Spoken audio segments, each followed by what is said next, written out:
Good morning. It gives me a great pleasure to introduce Suzana Peric, who is an amazing professional. She's a music editor, and she's going to talk about the journey and the role of music in a film. Suzana Peric has worked in lots and lots of productions. I mean, if you see her name on IMDb, you're going to find like 178 films she's worked in. Yes, it's really impressive. And she's worked, between others, in The Silence of the Lambs, in The Lord of the Rings, in The Pianist, in Barbie, and other productions. And she has collaborated with directors such as David Cronenberg, Roman Polanski, Martin Scorsese, and also with legendary composers such as Philip Glass, Ennio Morricone, Alexander Desplat, Howard Shore, and others. And most of all, she's an amazing person.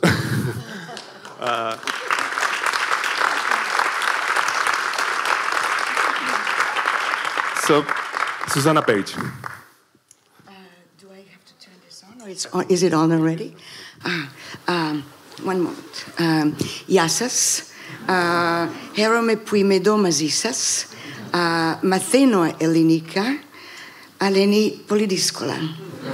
Την επόμενη φορά. Σας ευχαριστώ όλους.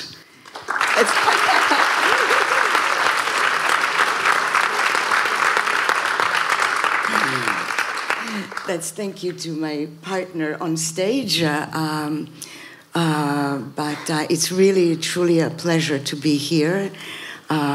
Thank you to Lida, thank you to Roland Weiss, a fantastic sound designer and friend. And I am a music editor. I know that it's a profession that has been mostly specialized in the United States. I do work in Europe at times, and I will just explain what my role on a film is, why I chose it, and not here to say that it's an all must, but to tell you my passion for it, and with that, perhaps inspire some of you, and also talk about the. In discussing the process of making a score, making a whole soundtrack, a soundscape, actually, for a film. But before I start talking, I would like to start with a little bit of Hollywood movie history, music history, from a documentary that I found some years ago, just to put us in the mood of what we are going to be talking about today. So, Nikos, I think we can play the first...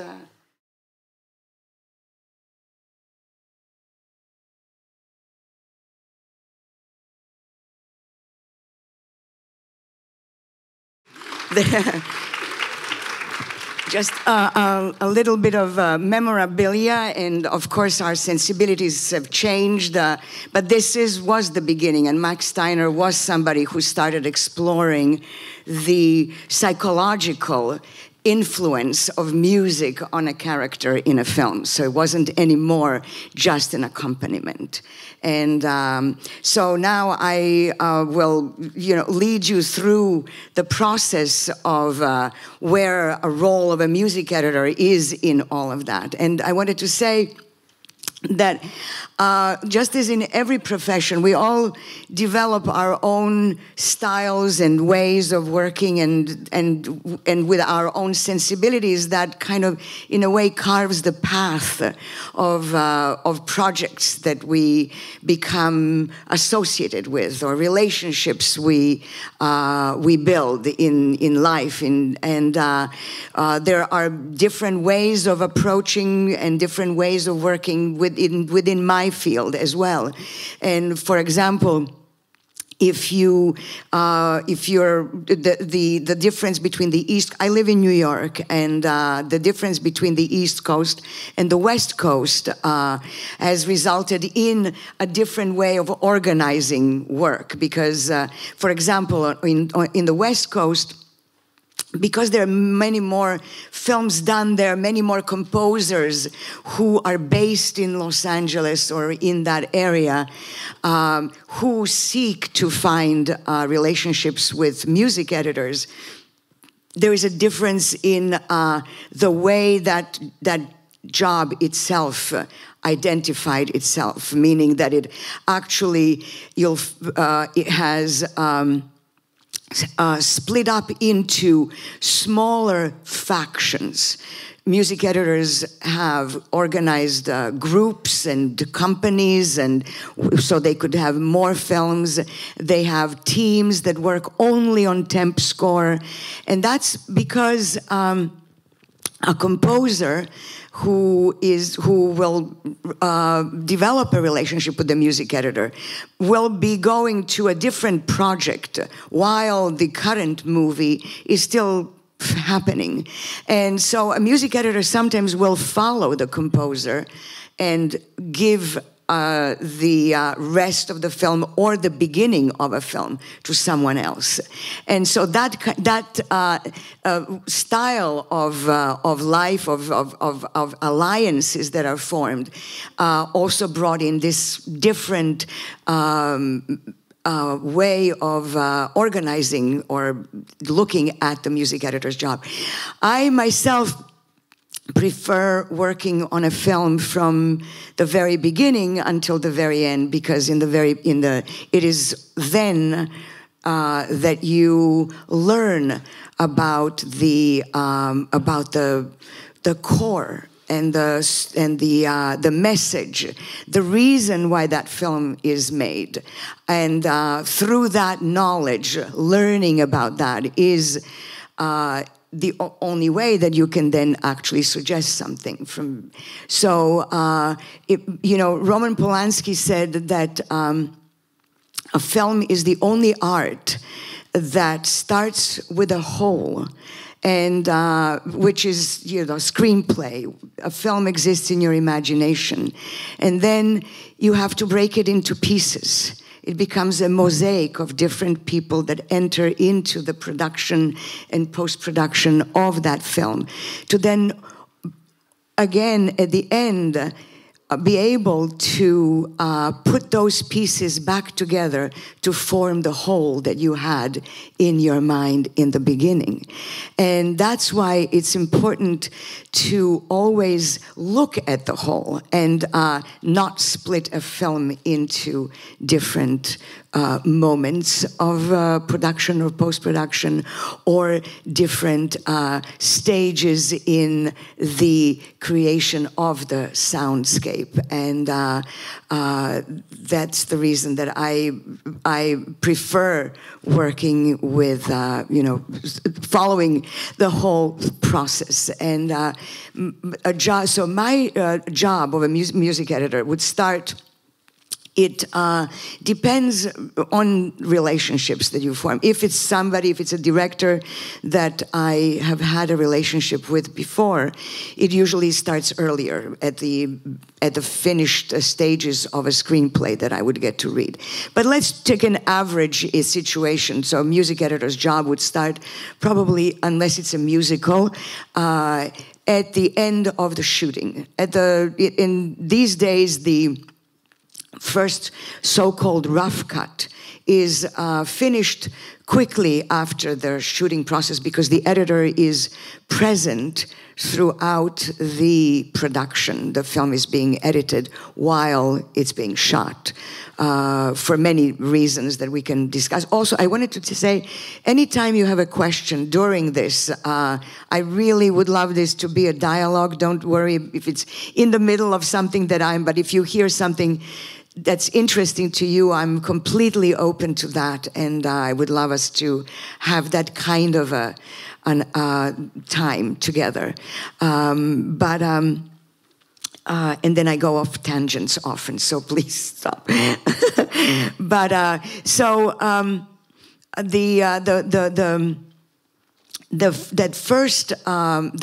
the beginning of the job is there's a lot of homework that needs to happen before, and that is that in addition to reading the screenplay, a lot of times the screenplays are based on a novel, on a book, on a newspaper article, on something that exists already, and you absolutely read that before your first meeting. If I don't know the director that I'm going to be working with, the start is by researching and looking at every film that artist has done, so that once we meet, I'm familiar with the artist that I am about to have a conversation with. And the beginning stage, and then as when the first meeting is actually a screening, usually and hopefully done in a screening room, but sometimes the budgets are such that one cannot, so you do whatever you can, but to see the film in a completed form so that you can then start discussing how to start looking for musical language in that film is necessary. And what the screening usually happens, if it's in a screening room, then it would be the director, the editor. If the composer is already on board, the composer would of course be present. But very often the composer is not yet on board. Either they haven't yet been chosen, or they're not available because they're finishing another project and they cannot attend. So in those cases, the music editor is the eyes and the ears for the composer. At that stage, there might be some music in the film that the editor has put because it's easier to watch the edits of a film when accompanied by music, and so you might inherit some of that work. And sometimes there's nothing, there's no music at all. So, for example, when I was working on a film called All Is Lost, I don't know if you've ever seen it. J.C. Chander is the director, and it's a film about survival. It's a film about a man who is lost at sea, and it's an existentialist story about the meaning of life, and there's absolutely no words spoken in that film. And it was very important for us to watch it continuously without any music in it, to be able to actually understand the role of music in a film, because a film that doesn't have any dialogue has to also respect the silence and the loneliness of the main character.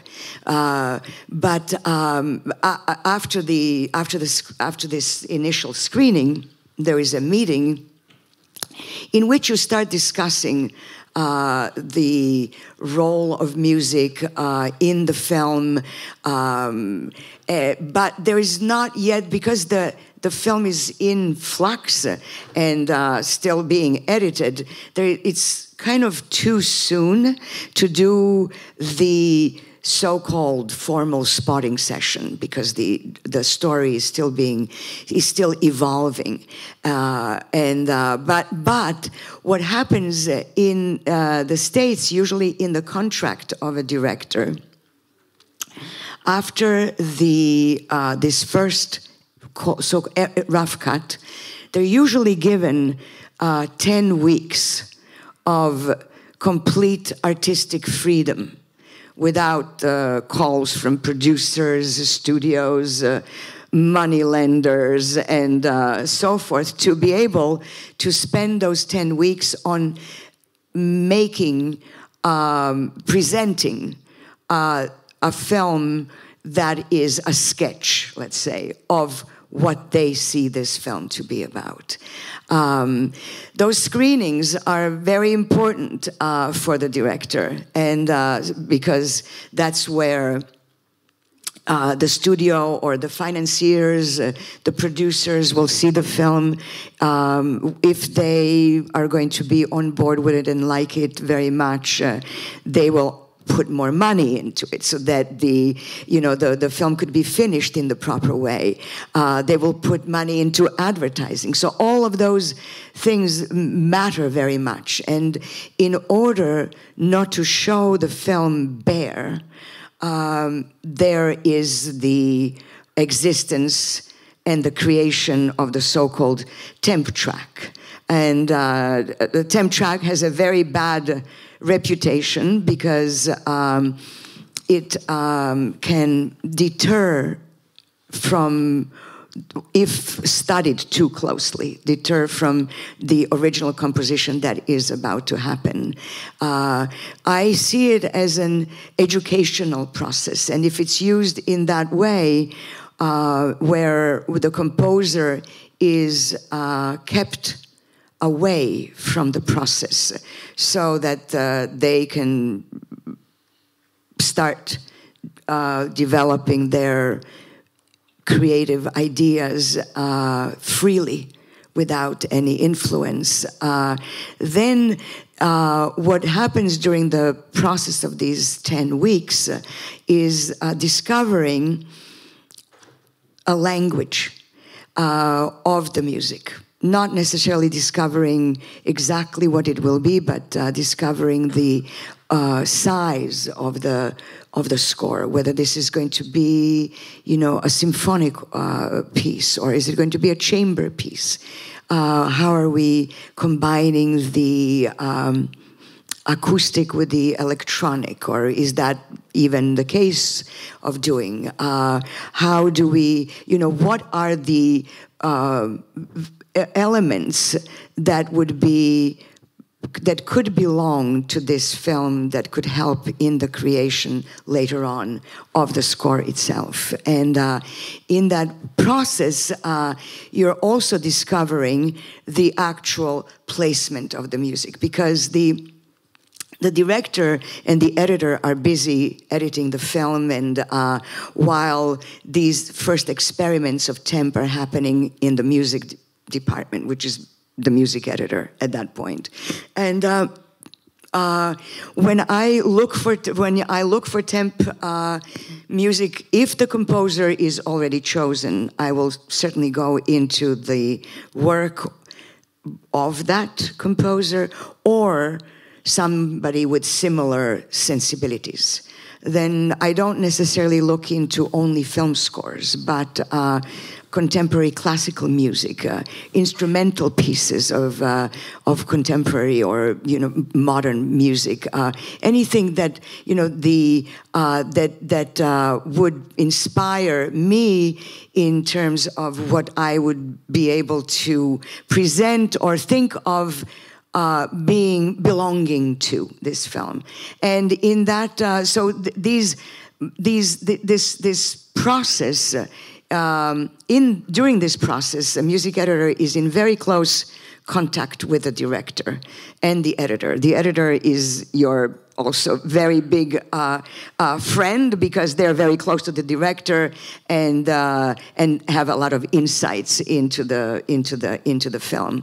And there are a lot of questions that arise, and that the most important is, for example, when I start the first week, I wouldn't even dare to start editing or suggesting anything until I study the film and watch it more and have meetings about the story, the arc, the characters, whose perspective, why, all those questions that you are not able to have the answers for after just viewing a film. You have to imagine that somebody has spent 2, 3, 5 years sometimes on creating this particular film, and there's a lot of catching up. And so through this process, I would suggest 2 or 3 different ideas and review those with the director, and until we find slowly what are the main elements of what are the main sensibilities with which the music could follow this film, and slowly building this track. At the same time, if the composer is present already and starting to think all about the score, all of the knowledge that the music editor gains at that moment, and not a moment, but through that time, would be shared with the composer without them having to listen to composition of somebody else. But you might learn certain things that are important in the dramaturgy of the film, in the delineation of the character, in the meaning of a scene, and the meaning of the whole. And always remember the whole when you're approaching anything that you are doing in the film, from sound to music to all of the other departments and people that are present in the production of the film. So that yes, Roland. This is very important. So your role is... Okay, so my question is that yes. I realize the importance and the seriousness of the job for you to talk to the composer and to relay the message. Of course, you do it. There cannot be any hidden agendas there. It's a complete trust. That has exactly. To flow. But what I want to know is, and I want to hear your answer, where is the intuition and your feeling in all this? Because you talk about a lot of logical questions about where the characters are coming from, what's going on with the story, with the arc. But I must ask, do you sometimes just see and feel exactly what needs to be done? And then you you analyze and say, okay, this is in line with what director is talking about in terms of the whole arc of the intuition in your process. Absolutely, and you have that, and then but that intuition can often be wrong. That's what I learned through there would be moments when I would be so excited about something, about a piece of music that I thought would really be the one that has to be in this film, but I learned through the years of working that not to trust that initial intuition immediately until I find out more about the meaning of the film itself, and so. But yes, I think that this first initial process depends a lot on my inspiration and initiative, and the director will be trusting of that or expecting that because where do you even start looking for music that already exists, and how do you apply that to the film that is new, and how do you on all these films, how to stay always fresh. And that's why I do a lot of research. I listen to music all the time, new music from all parts of the world, and all music. It's not just film scores. It's I'm interested in all the platforms and genre, and each one inspires you, and once you find something, it leads you to something else that you then discover. And or if there is a composer that's there already, through looking into those sensibilities of that certain artist will lead you to discover somebody else that you might have not heard about, and then that enriches your knowledge and what you have to offer. Yes, Anna. So I was wondering, if the composer is not selected already, how often does it happen that the director loves some track that you found, which is them track, and then they want to work with that artist? Well, that's a very good question, and that was my next actually thing that I wanted to say about temp tracks. That sometimes a temp track leads to the selection of a composer, and at least leads if there is not yet anybody chosen, the selection of the temp track can lead to exactly a certain composer or to a certain style that fits into a number of composers that exist to whose music then one starts listening to and seeing if they absolutely that's exactly another role of this process. And that's why I call it it's a very creative process for a music editor, and it's but it's also a very educational process for being able to find the language. Yes, Kostas. Yes, hi. I just want to add to this question. Let's say that you're brought to a project and you're working with the director, you're working for the music of the film, but of course there is the studio.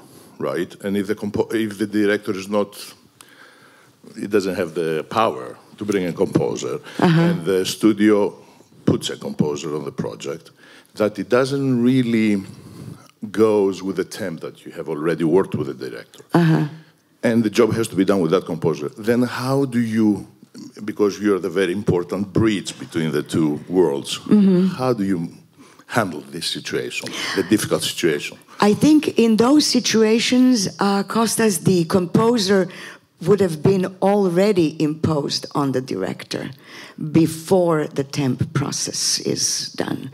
And in those situations, I would try to find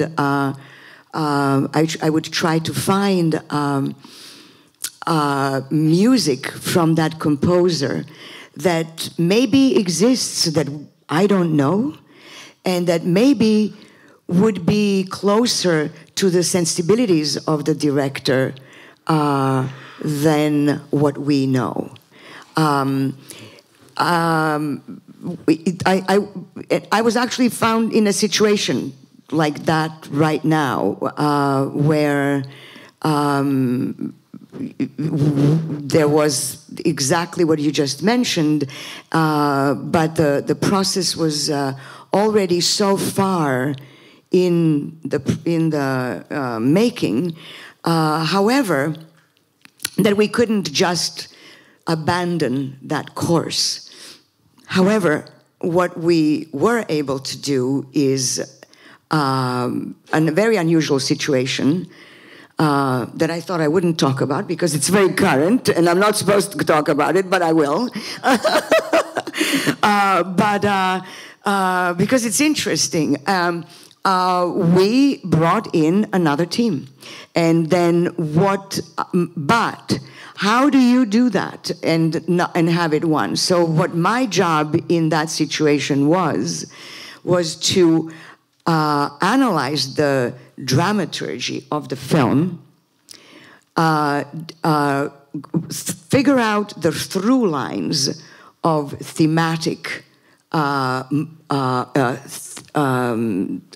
themes, and understand the theme is going to do which through line, but follow the through lines throughout the film so that it doesn't veer away from its purpose, and in that way the contrast can work to its favor.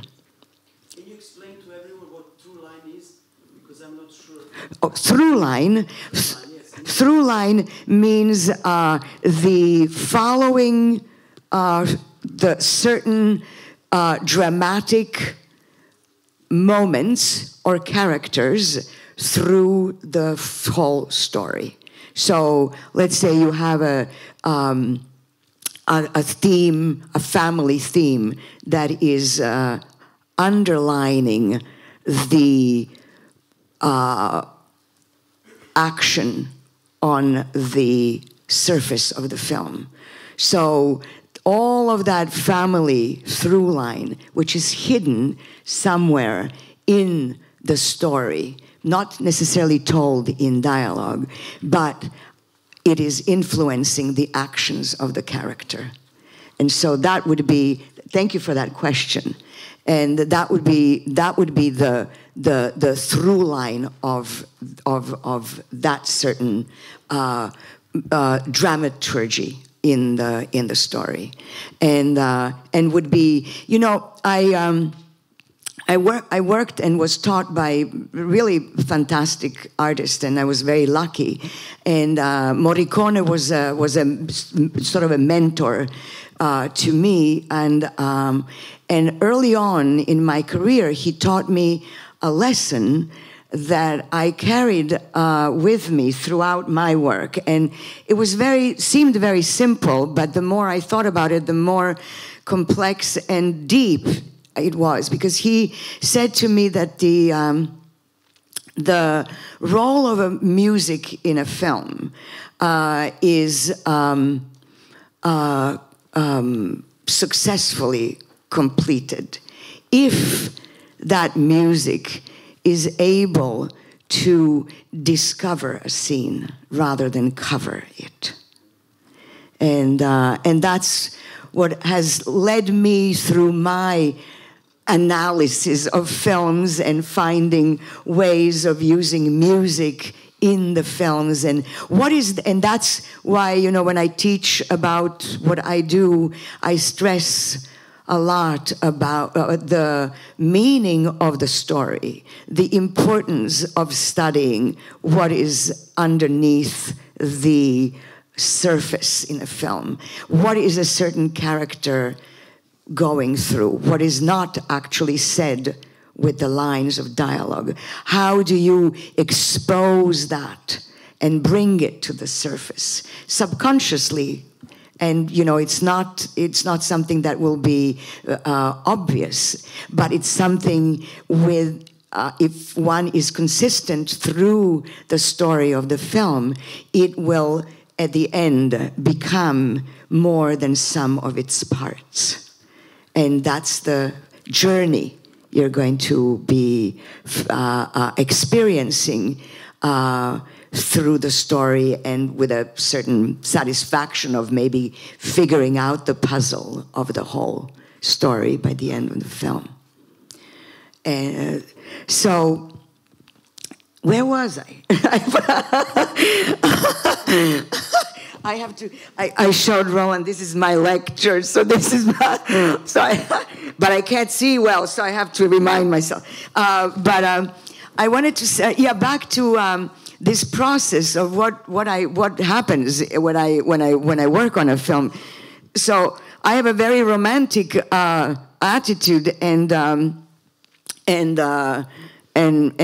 view of this temp music, you know. But there is also the pragmatic side of it, because the role of it as well is commercial, because at the end of the director's cut, not only will the producers and the studios see this work, but it will be tested with an audience, with in a cinema somewhere in some part of the country, and those results of those screenings are an important factor in the mathematics of figuring out how to market a certain film. And so that's why sometimes the temp scores are, taken to almost a fake perfection, which they are not and should not be. But they should have their function, and that's what they have. And the test screenings are very... They're an invention, I think, of Hollywood. And I am lucky to work on many independent films. And New York is home to a lot of directors who make their films and are able to make them on the basis of their artistic input, rather than the commercial value of a certain film.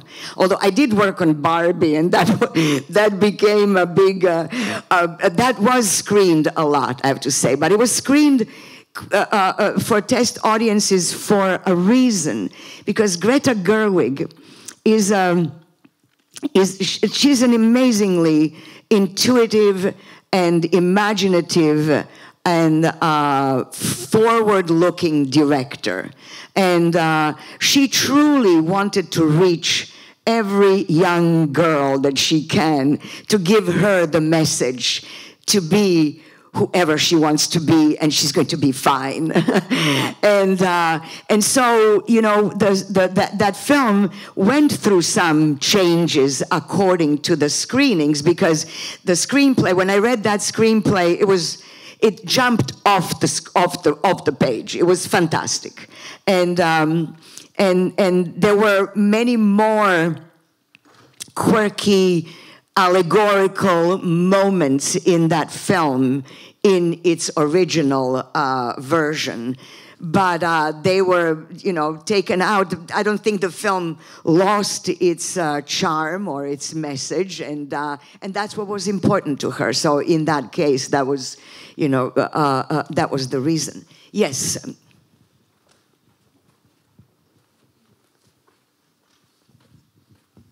So during the test screenings, you use the temp music that you chose, for example. How does this work? Like, for example, there aren't any problems with copyright and stuff like that? No, there is no problem with copyright, because there are no tickets being sold. So it's used just for test screenings. But otherwise, you're right. That's a good question. If something, you know, sometimes it does happen that in films, a director falls in love with a certain temp piece, and that, you know, after you've tried everything as a composer and as a music editor, but nothing is really, somehow it becomes very personal. So at a certain point, it doesn't happen often, but in those points, you don't really, there's nothing else to do but to try to license it, which is not ideal, of course, and it doesn't happen often. And so the idea so if there is a composer that is on the film while the temp track is happening, the composer is writing their first demos, and it's very important to start previewing those immediately, getting them into the ears of the director, then of the producers, when the director is happy with the composition. I'm a big proponent of sharing with others who will have something to say, because you don't want surprises at the end. And if you have everybody on board and getting excited about somebody's composition, it's a much more enjoyable process. And for example, I'm working on another film at the moment that's a very low-budget film, and Scarlett Johansson is directing. It's her directorial debut, and it's a beautiful film about friendship, about a friendship between two women in their 90s, and it's about grief and finding a way to deal with grief, and sharing it with the young generation, and forgiving. And it's a beautiful film. Dustin O'Halloran is the composer. And for example, in that film, we had a temp track through the making of it, that she was working on it with the editor. I had some input into it, but it was absolutely teamwork. Dustin O'Halloran was writing alongside with the temp. Now, since the temp was derived a lot from his music and similar, when a certain composition of his original was approved, I replaced it in the temp and slowly rebuilt the temp to actually reflect original composition. And that's how it went into screenplays. Not all of it, but not the whole soundscape, but most of it, and it helped a lot in that process, because then the rest of the writing was much easier than starting, to introduce new composition late in the process. So I always try to do that as early as possible, and even if it stays only among us, but because the film has its own journey at a certain moment when these screenings start and these projections, and it is a whole machine that goes and while the film is still being edited, still being evolving and edited and music composed and all of that. So you let it go, but you try to introduce the composition, the original composition, all the time during the process of the editing. Now, if there isn't a composer, then, after the temp track, we start discussing who would be a candidate. And yes, Roland. Would you, just to hear... You have to use a microphone. No, I just want you to show us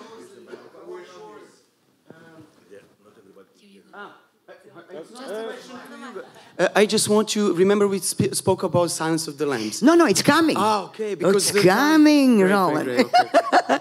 But first, I want to show, what... Oh, I'm sorry, there was a question. I promise. I would really like to know, because I think it's one of the most important sessions, deciding the language of the film. Yes. Could you please give us an example or some examples of films that you saw something on the rough cut or read something on the screenplay and that led you to a suggestion? And what would this suggestion be? An organ, a melody, or if you could please give us some examples. Of course. No, that's a good question. And I don't have really a good answer, to tell you the truth. I don't have one answer. I think every film is different. And that's why I always stress to watch the film as much as possible. After that initial screening, we're all given either a turnover, the film to take with us so that I can study it. And then from looking at the work of that particular director, let's say if I'm not familiar with that director, looking backwards, so understanding how they used music, how they think of music, getting into those sensibilities, that will lead me into a selection. It's not about a melody. It's not. Maybe it could be, but it's about the sensibility of a certain film. And when I was working on Silence of the Lambs, my inspiration was Dead Ringers. But that was the David Cronenberg film, because it was Howard Shore. It was very classical, and that's what we discussed in our initial conversations on Silence of the Lambs. Only that, and although Jonathan Demme's only specific direction to Howard Shore was this score is from her point of view. That was it. So that you always follow her. And that's that. So, I think an open mind is what is the most important. That's why I am not a proponent. You will find in certain cases, music editors can have libraries that are organized in terms of dramatic actions or the feelings or whether be adventure, action, romance. I have it all mixed up. I don't like categorizing any work of art, because even if you think about looking at a painting in a museum, reading a book for the second time, watching a film for the second, third, fourth time, you always find something new. And an interpretation of something that's romantic can suddenly become really powerful in something that's horrific. And so if you are to analyze, if you are to categorize in advance, you are removing the possibility of that inspiration. And there are certainly, you know, we all work with, at a certain time in your career, you are approached by artists who have similar sensibilities because of the work that one has done leads you to that particular person. So there's certain music that I probably don't listen to and wouldn't be able to suggest on certain other films because it's not in my vocabulary or my sensibility. So I don't. It's a wonderful question without an answer to it. But I think that the answer always lies in the film. It's never predestined. So if you watch the film, it will tell you and lead you. That's yes. There is a question.